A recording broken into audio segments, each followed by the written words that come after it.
দক্ষিণ এশিয়ার মাতবরি কি এখন সত্যি পাকিস্তানের হাতে?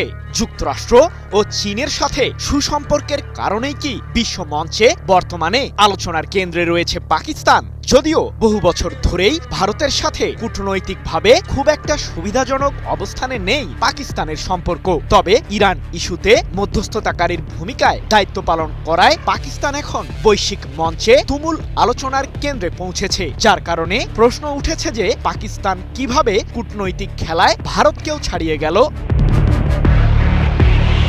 ভারত শাসিত কাশ্মীরের পেহেলগাম ইস্যুতে সম্প্রতি দেশটির বিরুদ্ধে সামরিক সংঘাতে জড়ায় পাকিস্তান, যার মাধ্যমে দক্ষিণ এশিয়ায় নতুন করে উত্তেজনা দানা বাঁধে। সাময়িক সেই যুদ্ধে পাকিস্তানকে সমরাস্ত্র দিয়ে সহায়তা করার অভিযোগ উঠে চীনের বিরুদ্ধে, তবে সেই উত্তেজনা কমাতে এগিয়ে আসেন মার্কিন প্রেসিডেন্ট ডোনাল্ড ট্রাম্প। মূলত এরপর থেকেই পাকিস্তানের সাথে সুসম্পর্ক